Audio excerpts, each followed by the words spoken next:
আমার বিবাহবার্ষিকী ঠিক এক সপ্তাহ আগে ছিল আমাদের পাশের বাড়ির এই দিদির বিবাহবার্ষিকী। তো সবাইকে ডাকছিল ছবি টবি তোলার জন্য। তো খুব সুন্দর ডেকোরেশন করেছে। আগেও একবার এই দিদির ছেলের বার্থডেতে আমরা গেছিলাম, খুব মজা হয়েছিল। তো এবারেও আমাকেই ইনভাইট করেছিল। তো আমি গেছিলাম এই সামনের বাড়ির দিদির সাথে, যে দিদি এখন শাড়ি পরে গিফট দিল। তো এই যে দিদিদের দেখছো, এই দিদিদের সবারই বাড়ি হচ্ছে আমাদের পাড়াতে। তো আমরা সবাই হচ্ছি একই পাড়ারই বাসিন্দা। তো এই দিদিদের সাথে তাদের ছেলে মেয়েদেরও ইনভাইট করেছিল এই দিদি। তো দেখো আমি এখানে গিফট দিয়ে দিলাম। তো আমি ভাবছিলাম যে সোয়েটার পরে আসবো, তো সোয়েটার পরেও ছিলাম কিন্তু খুলে দিলাম, কারণ একটু সেজে গুজে না গেলে ভালো লাগে না। আর এই দিদিকে যেহেতু দেখলাম শাড়ি পরে যাবে, তো সেই জন্য সোয়েটার খুলে দিলাম। কিন্তু ওখানে যাওয়ার পর এত ঠান্ডা লাগছিল আমি কি বলবো। তো আমাদের বাড়ির দেয়াল আর এই দিদিদের বাড়ির দেয়ালের মাঝে একটুখানি হচ্ছে গ্যাপ, মানে পুরোপুরি পাশাপাশি বাড়ি। আর এই যে কেকও চলে এসেছে। আর ওই দিদির দেখো ছেলেও দাঁড়িয়ে আছে। তো হাজব্যান্ডকে এখনও দেখা যাচ্ছে না, হাজব্যান্ড এখন ব্যস্ত রয়েছে। তো এখানে আমরা সবাই গল্পগুজব করছিলাম। আর এরকম ছোটোখাটো পার্টি হলে সবার সাথে একসাথে দাঁড়িয়ে গল্প টল্প করা যায়, হাসি আনন্দ হয়, বেশ ভালো লাগে।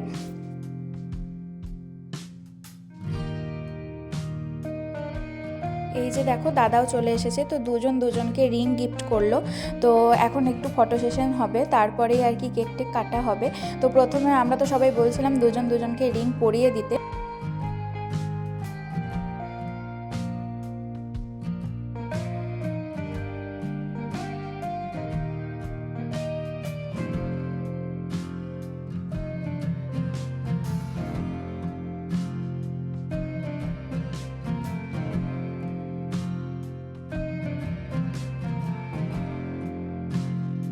তো বিয়ের এত বছর পরেও সবারই সামনে আংটি অদল বদল করতে একটু লজ্জা পাচ্ছিল। তো এই নিয়ে অনেক হাসি আনন্দ হচ্ছিল। তারপরে এই যে দেখো কেক কাটার মুহূর্ত চলে এলো। তারপরে এখানে স্নো স্প্রে এসব দেওয়া হচ্ছিল, কিন্তু এটাই মানা করা হচ্ছিল, কারণ এতে কেকটাও নষ্ট হয় আর অনেকের অসুবিধাও হয়। তো যাই হোক, সবাই মিলে বেশ আনন্দ করে এই মুহূর্তগুলোকে কাটালাম, গল্পগুজব হচ্ছিল। আর এই যে দেখো মিঠাই হচ্ছে আমাদের পাড়ারই। তো মিঠাই হচ্ছে খুব শান্ত একজন বাচ্চা, আমার খুব ভালো লাগে মিঠাইকে, আর বাকিদেরকেও খুব ভালো লাগে, কিন্তু সবার থেকে হচ্ছে যে মিঠাই আলাদা। তো যাই হোক, সবারই ভিডিওই তোমাদের সাথে শেয়ার করার চেষ্টা করলাম। আর এটা হচ্ছে যে নেহাদি। তো এই দিদির বাড়ি হচ্ছে আমাদের বাড়ির পাশেই, যে দিদি এখন অ্যানিভার্সারিতে এসেছি ওই দিদির পাশের বাড়িতে বাড়ি। তো নেহাদি এখন হচ্ছে যে নান ভাজছিল। তো রান্নাঘরেও গিয়ে আমি একটু নেহাদির ভিডিওটা করে নিলাম। আর একজন সবুজ কুর্তি পরে রয়েছে, এই যে এই দিদি নাকি চিকেন কষাটা রান্না করেছিল, সেটা আমি পরে জানতে পারলাম। তো এখন হচ্ছে যে বাচ্চা বাটিকে খাওয়ানোর আয়োজন চলছে।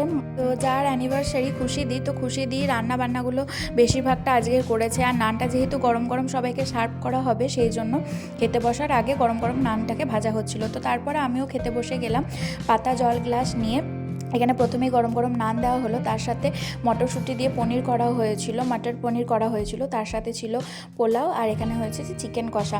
তো সব মিলিয়ে রান্নাবান্নাগুলো খুব ভালো হয়েছিল। আর খেতে খেতেও আমাদের অনেক গল্পগুজব হচ্ছিল, আরও মজা লাগছিলো। তো ইচ্ছে ছিল সবাই মিলে একসাথে খেতে বসবো, কিন্তু মানে ভাগ করে খেতে না বসলে হবেও না। তারপরে শেষ পাতে ছিল রসগোল্লা আর আইসক্রিম। তো বাড়ি চলে এসেছি। তো সেদিনকার মতো আর কোনো ভিডিও করিনি। পরের দিন সন্ধ্যেবেলায় মা দেখো এখানে প্রোটিন লাড্ডু বানাচ্ছিল। তো আমার কাছে না সব ড্রাই ফ্রুটসগুলো ছিল, আর তাছাড়াও ছিল বিভিন্ন ধরনের সিডগুলো। তো অনেকদিন ধরেই করবো করে করা হচ্ছিল না। তো মা ওদিকে লাড্ডু বানাচ্ছে, আর এদিকে মামা ভাগ্নে মিলে করছে হচ্ছে যে চিকেন ম্যাগি, কারণ ও বেলায় আমাদের চিকেন হয়েছিল। তো চিকেন কষাটা কিছুটা ছিল, তো পেঁয়াজ দিয়ে রসুন দিয়ে আর চিকেনটাকে একটু কুচি কুচি করে ম্যাগিতে দিয়ে আজকে আমাদের রাতের ডিনার হচ্ছে। তো ম্যাগিটা খেতে কিন্তু দারুণ টেস্ট হয়েছিল। আর মায়ের খাবার আলাদা করে রাখা ছিল, তো মা সেটাই রাতের খাবারে খেয়ে নিয়েছিল। তো তারপরের দিন দেখো বাড়িতে কেউ ছিল না, আমি আর মানবাবু ছিলাম। আর যে দিনটা ছিল হচ্ছে যে রবিবার। তো মানবাবু এখানে কেক কিনে এনেছিল। তো মানবাবুর কেকটা এনে সঙ্গে সঙ্গে খাওয়া হয়ে গেছিলো, কিন্তু আমার কেকটা থেকেও আর কেউ ভাগ বসালো। তো যাই হোক, তারপরে আমি এখানে কুমড়ি ভেজেছিলাম আর লঙ্কার পকোড়ি, তার সাথে গাজর, তারপরে মটরশুঁটি, মূলো এইসব কুচি করে একসাথেই মুড়ি খেয়ে নিলাম। আর মানবাবু বলেছিল আজকে কিছু রান্না করতে হবে না, আজকে বিরিয়ানি আনবে। তো এখনও স্নান করেনি, আমাদের বাড়ির সামনে পার্কে ক্রিকেট খেলা হচ্ছে, তো এখন ক্রিকেট খেলতে যাবে। তো এখন দেখো 2:30 বাজতে চললো বলা চলে। তো মানবাবু গরম গরম বিরিয়ানি নিয়ে এলো স্নান টান করে। আমার খিদের পাচ্ছিলও না, মানবাবুরও অত খিদে লাগেনি, তো সেই জন্য একটু বললাম যে দেরি করে আনতে। তো গরম গরম বিরিয়ানি, আরও এনেছিল হচ্ছে যে চিকেন চাপ। ও বললো যে একটু টেস্ট করে দেখা যাক চিকেন চাপটা কেমন বানায়। তো চিকেন চাপ এনেছিল আর এক্সট্রা রাইসও এনেছিল, তো যেটা আমাদের লাগেনি, তো সেটা আমি আলাদা করে রেখে দিয়েছিলাম। আর মা আর ভাগনার আজকে ইনভিটেশন ছিল, তো সেখানেই গেছিলো। তো বিরিয়ানি হোক বা রেস্টুরেন্টের কোনো খাবার আনলেই মানবাবুর ধৈর্য ধরে না। আমি থালা বাসন সব রেডি করে দিই, ওই সার্ভ করে দেয়। তো এটা বেশ ভালো লাগে।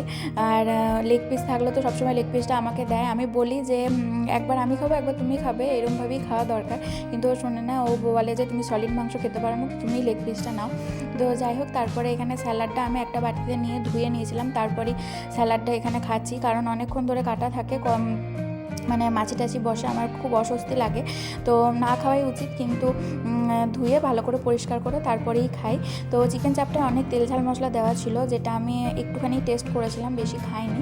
তো বিরিয়ানিটা চলো একবার টেস্ট করে দেখা যাক দুপুরবেলায় বিরিয়ানিটা কেমন টেস্ট লাগে, কারণ অনেক সময় আমার মনে হয় যেন বাসি বিরিয়ানিটাই দিয়ে দেয়। কিন্তু মানবাবু যেটা বললো যে এখানে মানে দিনের বেলাতেও নাকি বিরিয়ানি বানানো হয়।